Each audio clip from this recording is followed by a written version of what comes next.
एक तरफ मुफ्ती सलमान अजहरी साहब को इसलिए जेल में डाल दिया जाता है क्योंकि उनके ऊपर ये इल्ज़ाम लगता है कि वो एक भड़काऊ भाषण देते हैं, जिसकी वजह से समाज में यकीनन, जैसा कि पुलिस प्रशासन का कहना है कि समाज में जो है रंजिशें बढ़ेगी।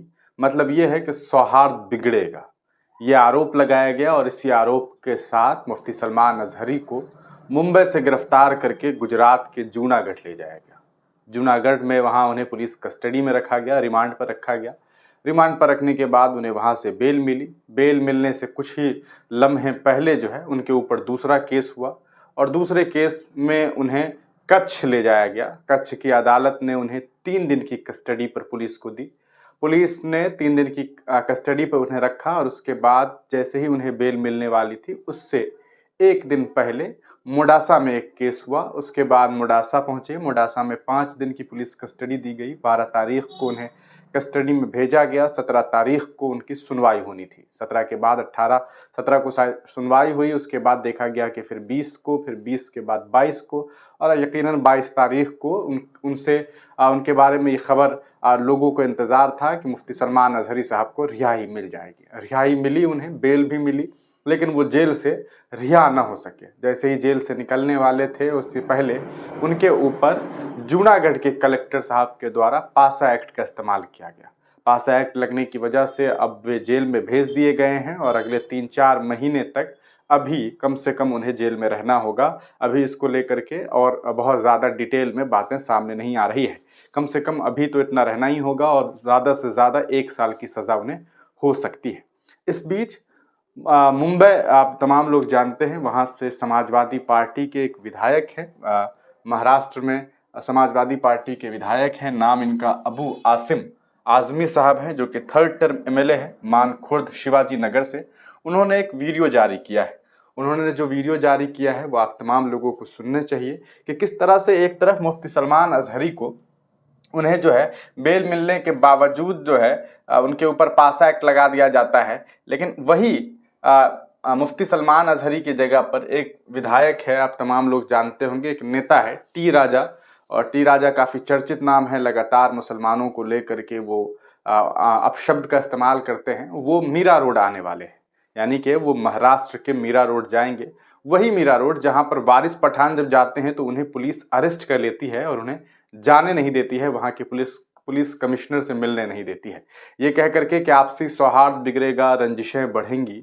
लेकिन वहीं पर टी राजा, जो कि एक ऐसा नेता है जो ये पहले ही कह चुका है कि मैं लाखों लोगों के साथ आऊँगा, देखता हूँ कौन मुल्ला हमें रोक देता है, और इस तरह की बातें करता है, जिसके जाने से यकीनन वहाँ पर आपसी सौहार्द बिगड़ेगा। जिसका ये रिकॉर्ड है कि दर्जनों उनके ऊपर, उस इंसान के ऊपर जो है मामलात दर्ज हैं कि कितनी बार उस शख्स ने जो है वो घटिया से घटिया बातें की है, नफरतों वाली बातें उसने कही है। ये वो मीरा रोड है जहां पर जो एक विधायक हैं, भारतीय जनता पार्टी के जो नेता है, वो पहुंचते हैं और पहुंच करके वहां पर ये कहते हैं कि औरतों तुम लिपस्टिक मत पहनो, अपने हाथों में तलवार लो। आखिर वो किन लोगों के खिलाफ तलवार लेने की बात करते हैं।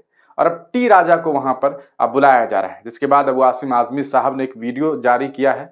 उन्होंने वीडियो में ये गुजारिश की है कि मुसलमानों, आप तमाम लोगों से मेरी अपील है कि आप लोग जो हैं पहले तो वो मुफ्ती सलमान अजहरी के बारे में कुछ बातें कह रहे हैं जो आप सुनेंगे आगे, और फिर वो बताते हैं कि मुसलमानों को चाहिए कि ऐसे वक्त में दूरियां बनाए, जब टी राजा आए तो वहाँ से जो है जगह खाली कर दें और पूरी तरीके से शांति बनाए रखें। आज ये काफ़ी अफसोसजनक है और ये अफसोस होता है कहते हुए कि आज हिंदुस्तान की डेमोक्रेसी को बचाना हो या फिर हिंदुस्तान में अमन का लाना हो, इन तमाम चीज़ों की जिम्मेदारी अब ऐसा लगता है कि एक कौम, एक धर्म को दे दी गई है कि अब तुम ही इसे संभाल सकते हो।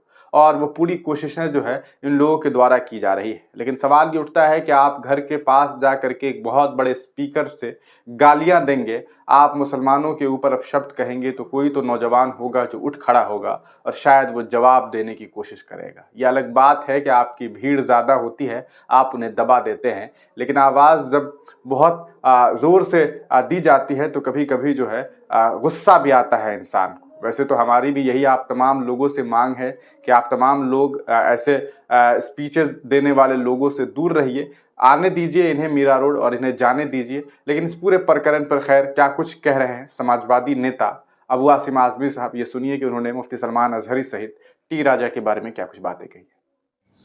मैं मीरा रोड के सभी साथियों से, मीरा रोड ही नहीं बल्कि मुंबई के या इतराब के सभी साथियों से कहना चाहता हूँ कि ऐसे तो रैलियाँ रोज़ाना होती हैं, 10-20 रैलियाँ बम्बई शहर में, महाराष्ट्र में, किसी को एतराज़ नहीं है। लेकिन टी राजा ने ये कहा था कि मैं 1.25 लाख लोगों को लेके आ रहा हूँ और मेरी बहन बेटियों के साथ जो पथराव हुआ उसका बदला लेने आ रहा हूँ। क्या पुलिस नहीं यहाँ पर है? पुलिस नहीं कुछ कर रही है? पुलिस बदला नहीं ले सकती? क्या आप आ रहे हैं इसके लिए? और मुल्लाओं में, मुसलमानों में कितना दम है जो मुझे रोक कर दिखाए, इसलिए इसका एतराज़ हो रहा था। मैं गुजारिश करना चाहता हूँ कि उसको कोर्ट ने परमिशन दे दिया है, ठीक है। ये हेट स्पीच में एक चैंपियन माने जाने वाला, नफ़रत फैलाने वाला ये इंसान है। नहीं मालूम किस बेस पे इसको परमिशन मिल गया है। इतनी सारी बातें बोलने के बाद तो परमिशन मिलना ही नहीं चाहिए था। लेकिन आप सब लोगों से मेरी गुजारिश है कि आज जो है आपने देखा मौलाना अजहरी साहब ने कोई तकरीर किया था, पता नहीं क्या तकरीर किया था, वो पकड़े गए, गिरफ्तार हुए, छूटे, फिर पकड़े गए, छूटे, फिर पकड़े गए, नहीं छूट रहे हैं। एक तरफ नारायण राणे का बेटा नीतीश राणे मेरे हलके में आकर के कहता है कि महिलाओं से बोर्ड बना कर रखा है कि लिपस्टिक लगाना छोड़ो, हाथ में तलवार ले लो। किसके खिलाफ?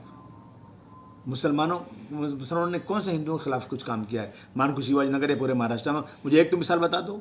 आप ही करते हो, आप ही कर रहे हो।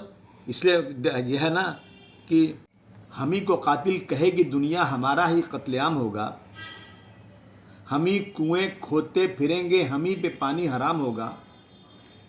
मुझे ये डर है कि अगर यही ज़हनियत रही तो न इस सदी में कोई अब्दुल हमीद होगा, न कोई सदी में अब्दुल कलाम होगा। दोस्तों, आप सारे मंजर देख रहे हो, अभी भी 32 लोग मीरा रोड के जेल में हैं। मेरी गुजारिश आप लोगों से है, हाथ जोड़ के गुजारिश है कि जिस दिन टी राजा का बयान हो, उनकी रैली हो, आप दूर दूर तक नज़र मत आइएगा। उनको जो करना हो करने दीजिए।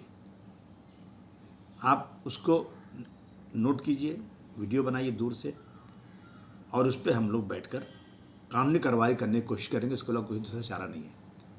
कितनी इसमें कामयाबी मिलती है नहीं मिलती वो अलग बात है, लेकिन खुदा के वास्ते आप लोग वहाँ दूर दूर तक नज़र मत, उनको जो बोलना बोलने दीजिए, और जो सेकुलर हिंदू भाई उनको साथ रखिए। हम हिंदू मुसलमानों की एकता को नहीं तोड़ना चाहते, उनको जो करना हो करने दीजिए। ये अबू आसिम आज़मी की आप सभी सारे लोगों से गुजारिश है।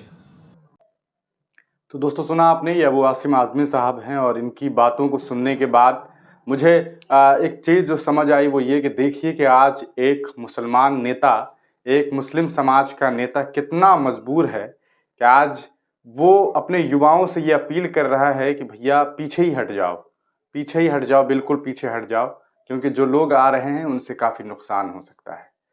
मेरा देश वैसे तो एक संवैधानिक मुल्क है और यहाँ पर ऐसी गुंजाइश ही नहीं होनी चाहिए थी कि ऐसे नफरती लोगों को ऐसी सड़कों से गुजरने दी जाए जहाँ पर नफरतें और परोसी जा सके और उससे और माहौल बिगड़ सके। लेकिन खैर, क्या ही कहा जा सकता है। इस पूरे प्रकरण पर आप क्या कुछ सोचते हैं, अपनी राय कमेंट सेक्शन में लिखिएगा।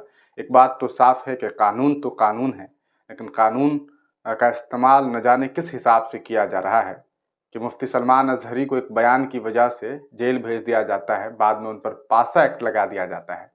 लेकिन उसी हिंदुस्तान में एक शख्स टी राजा सरेआम मुसलमानों को गालियां देता है, उसको लेकर के अपशब्द कहता है, लेकिन उसके ऊपर कोई कार्रवाई तक नहीं होती है। आप तमाम लोग अपनी राय कमेंट सेक्शन में लिखिएगा। तब तक के लिए दीजिए इजाजत, फिर मिलेंगे किसी नई वीडियो के साथ, किसी नई पेशकश के साथ।